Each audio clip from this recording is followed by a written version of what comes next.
नमस्कार दोस्तों, कैसे हैं आप लोग।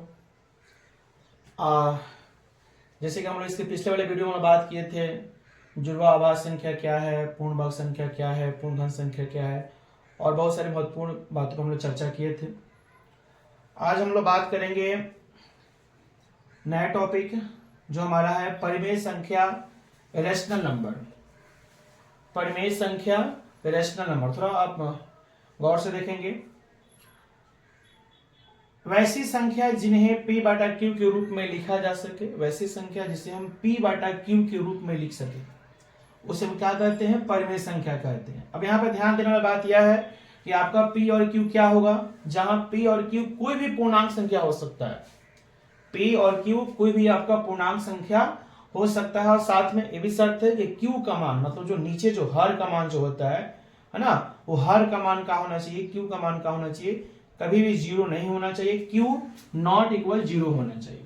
ध्यान से देखेंगे, वैसी संख्या जिन्हें हम p बटा q के रूप में लिख सके उसे हम क्या कहते हैं, परिमेय संख्या कहते हैं, मतलब बटा के रूप में लिख सकते हैं, उसे हम परिमेय संख्या कहते हैं। जहां p और q कोई भी पूर्णांक संख्या, अब इस पूर्णांक संख्या में आप समझो कि पूर्णांक संख्या किसे कहते हैं, धनात्मक संख्या, ऋणात्मक संख्या और शून्य को, इन सभी को हम क्या कहते हैं, पूर्णांक संख्या कहते हैं ना।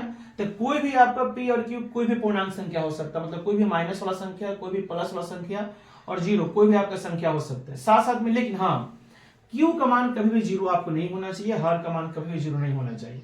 जैसे आप देखो 1/2 p बटा q के रूप में है, 5/4 p बटा q के रूप में है, 22/7 आपका p बटा q के रूप में, सब क्या है, परिमेय संख्या। जीरो आपका यहाँ पे जीरो हम कर देते हैं, पहले जीरो कर देते हैं, तो आपका जीरो क्या है बताओ। तो जीरो को आप शून्य को क्या लिख सकते हो, 0/1 लिख सकते हो ना, शून्य को क्या लिख सकते हो, 0/1 लिख सकते हो ना। तो ये भी आपका क्या है, p बटा q के रूप में है। 0/5, 0 कुछ भी लिख सकते हो, क्योंकि 0 कुछ भी, 0 कोई भी पूर्णांक संख्या उसका मान कितना होता है, जीरो होता है। लेकिन हाँ, 0/0 कभी भी हर का मान, थोड़ा सा इस पर आते हैं, फिर यहाँ पे देखिए 5/1 लिख सकते हो। हाँ, यहाँ पर देखो -4/3 ये भी आपका परिमेय संख्या है, क्योंकि -4 क्या है, p का मान है, और p कोई भी पूर्णांक संख्या हो सकता है। सिर्फ -5 इसके बाटा में एक छुपा है, किसी भी संख्या का बाटा में अगर कुछ भी नहीं है, हर में कुछ भी नहीं है, q का मान में कुछ भी नहीं है, तो वहां पर एक है। √25, हाँ, अब √25 को भी मत समझ लेना कि √25 को हम √25/1 लिख सकते हैं, नहीं, ऐसे नहीं। √25 यानी 25 का वर्गमूल निकालोगे तो 5 आएगा, और 5 को लिख सकते हो 5/1। √25 को ऐसा नहीं करना, जैसे यहाँ पर -5 को हम क्या कर रहे हैं, -5/1 लिख रहे हैं, ये परिमेय संख्या हो गया। तो वैसे ही आप √25 को √25/1 मत समझ लेना, √25 का पहले मान निकलेगा, तो √25 का मान कितना होगा, 5, और उस 5 को हम लिख सकते हैं 5/1, तो आपका परिमेय संख्या हो गया। √49 का पूरा आपको निकलेगा वर्गमूल 7, 7 को हम लिख सकते हैं 7/1, ये सब क्या है, परिमेय संख्या है। आरस माना परिमेय संख्या क्या है, और यहाँ पे समझिएगा q का मान कभी भी जीरो नहीं हो सकता। जैसे आप सपोज दैट समझे, यहाँ पर जैसे मान लिया हम लिखते हैं 5/0, तो थोड़ा सा आप यहाँ पर ध्यान दो कि अगर हर में जीरो हो, हर में क्या हो, जीरो हो, तो वो मतलब नीचे से ऊपर भाग होता है ना, तो हर में अगर जीरो हो ना, तो जीरो से किसी भी संख्या में भाग नहीं लग सकता है। कभी आप मोबाइल निकाल करके देखना, कभी समझना, आप लोग देखना, मोबाइल में लिखना, टाइप करना कि 5/0 और बराबर करना, तो देखना रिजल्ट आता है can not divide by zero या कांट डिवाइड बाय जीरो, मतलब जीरो से भाग आपको नहीं हो सकता। नीचे हर में जीरो है तो भाग लग ही नहीं सकता है, इरर हो जाएगा, है ना, भाग आपको हो नहीं सकता है, अनंत उसका मान हो जाएगा। इसलिए बोला गया कि क्यू मतलब नीचे का मान, और नीचे वाला जो हर है उसका मान कभी जीरो आपका नहीं होना चाहिए। हाँ, अंश का मान जीरो हो जाएगा, जिसे यहाँ पर लिखे भी हैं, जीरो आपका परिमेय संख्या है, जीरो का 0/1, 0/2, 0/3, क्योंकि 0 कोई भी पूर्णांक संख्या एक जीरो को छोड़ करके, नीचे अगर हर में जीरो उसको छोड़ करके, ऊपर अगर जीरो है, नीचे कोई भी आपका पूर्णांक संख्या है ना, तो उसका मान कितना होता है, जीरो होता है ना। तो जीरो आपका क्या है, परिमेय संख्या। आप देखे भी होंगे 9th क्लास का एक पढ़ने का पहला क्वेश्चन यहाँ पर क्या है, क्या शून्य एक परिमेय संख्या है। हाँ, शून्य एक परिमेय संख्या है, क्यों है, क्योंकि हम शून्य को हम p/q के रूप में लिख सकते हैं, जैसे 0/1, 0/2, 0/3, 0/4 सब क्या है, आपका परिमेय संख्या है।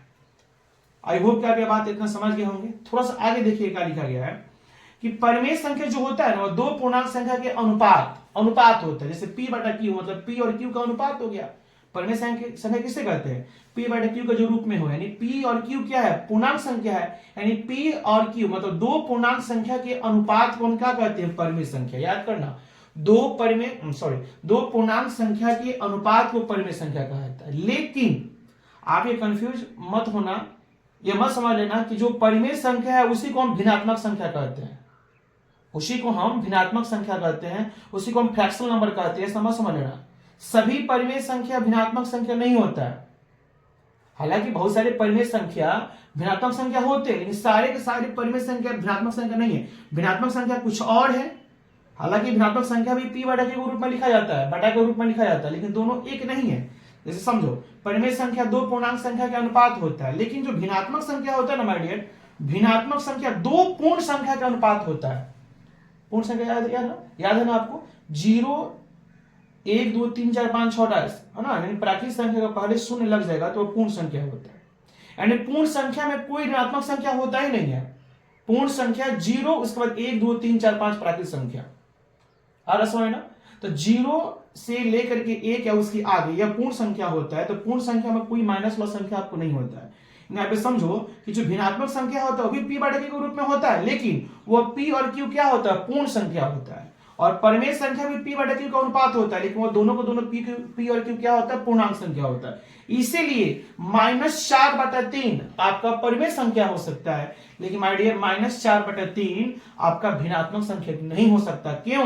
क्योंकि p बटा q, इसमें p का मान -4 आ गया, -4 आपका भिन्नात्मक संख्या हो गया, वह पूर्ण संख्या आपको नहीं होगा।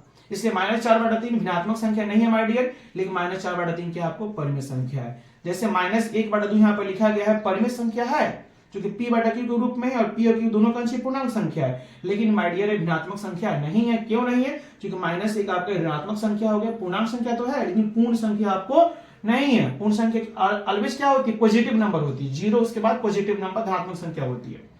वही देखो, लेकिन 1/2 क्या है बताओ तो? परिमेय संख्या भी है और ऋणात्मक संख्या भी है, क्योंकि यहाँ पर p और q दोनों का अंश है, धनात्मक संख्या है, पूर्णांक संख्या है, पूर्ण संख्या सबके सब है।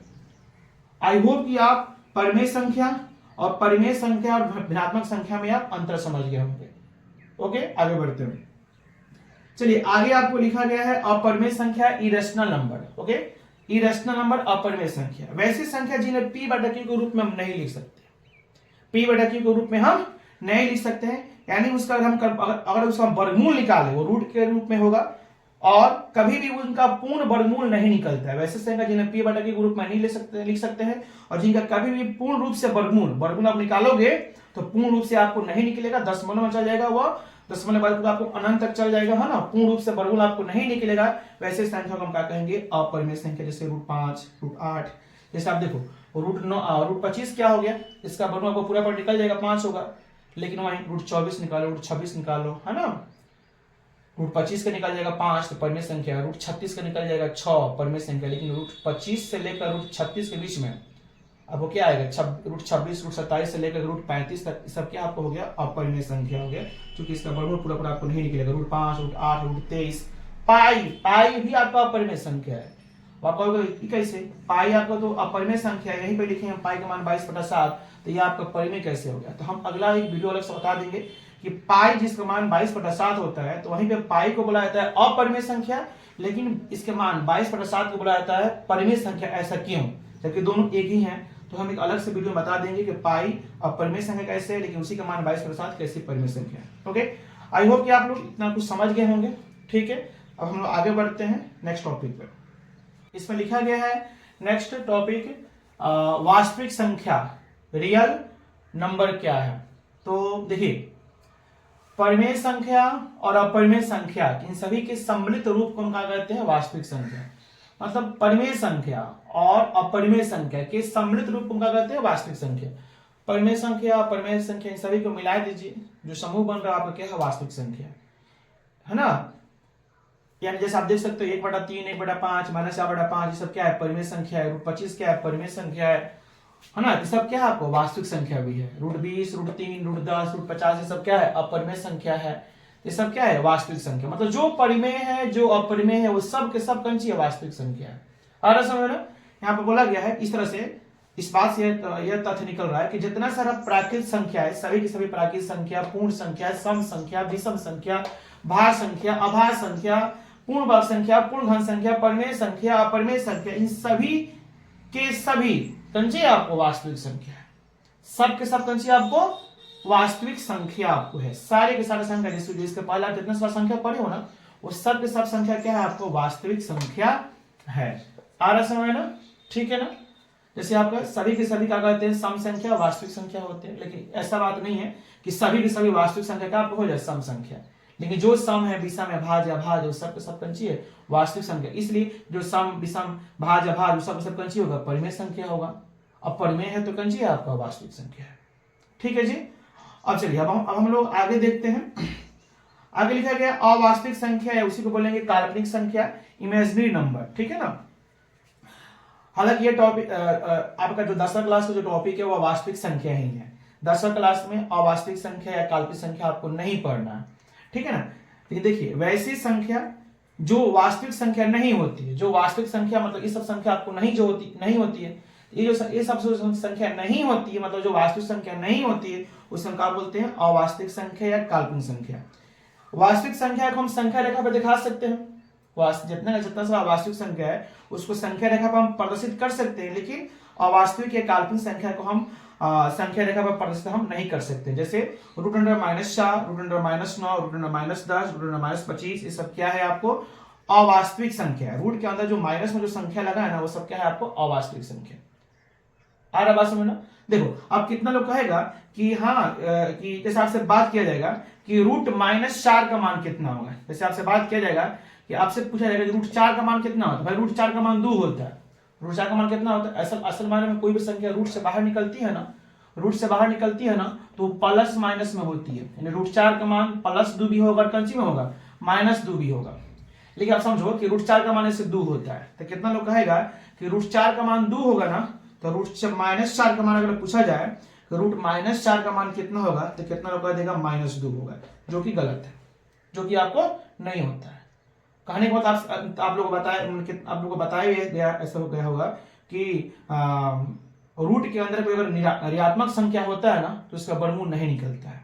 ये बात सही है कि उसका वर्गमूल आपको नहीं निकलता है। लेकिन आप चलोगे आगे, अगर आप इंटर के टॉपिक को देखोगे है ना, तो वहां पे एक कॉम्प्लेक्स नंबर टॉपिक आता है, जो इसके बाद हम नेक्स्ट वो बताएंगे आपको कॉम्प्लेक्स नंबर। और कॉम्प्लेक्स नंबर के अनुसार रूट अंडर -4 का मान -2 ना होकर के रूट -4 का मान आपका हो जाता है 2i, i फॉर आयोटा होता है। रूट -9 का मान हो जाता है कितना आपको 3i हो जाता है। आ रहा समझ ना? रूट -9 का मान -3 नहीं होता है, बल्कि रूट -9 का मान 3i होता है, 3 आयोटा होता है। ठीक है ना? आ रहा बात समझ ना? तो कहने का मतलब यह हुआ कि नेक्स्ट जो टॉपिक अब हमारा होने वाला वीडियो होने वाला है, स्पेशली आपको इसके बाद हम एक नंबर लास्ट नंबर पढ़ेंगे, कॉम्प्लेक्स नंबर, समिश्र संख्या पढ़ेंगे, जिसके अंदर स्पेशली हम आयोटा आई के बारे में बताएंगे कि इन सब संख्याओं का वर्गमूल हम ऐसे तो इन सभी संख्याओं का वर्गमूल आपको वास्तविक संख्या नहीं होता है, लेकिन अगर हम निकालना चाहे कॉम्प्लेक्स नंबर के थ्रू तो कितना हो सकता है। रूट -4 का मान एक वास्तविक संख्या नहीं हो सकता है, लेकिन रूट -4 के मान एक समिश्र संख्या के अनुसार, कॉम्प्लेक्स नंबर के अनुसार 2i हो सकता है। तो नेक्स्ट वीडियो में हम देखेंगे कि सब 2i 3i सब कैसे हो रहा है। ठीक है ना? तो आज इतना ही रखते हैं इस वीडियो में। तब तक के लिए आप लोग का बहुत बहुत धन्यवाद। अपना ख्याल रखिएगा, और अंत में ही कहेंगे कि अगर वीडियो आप पसंद आ रहा हो तो लाइक्स कीजिए, सब्सक्राइब कीजिए, कमेंट्स अच्छा बुरा जो भी करना है कीजिए, और अपने लोगों में, अपने दोस्तों में, अपने चाहने वाले परिचितों में इस वीडियो को जरूर शेयर कीजिए और मेरे मनोबल को बढ़ाइए। चलिए बहुत बहुत धन्यवाद। जय हिंद, जय भारत।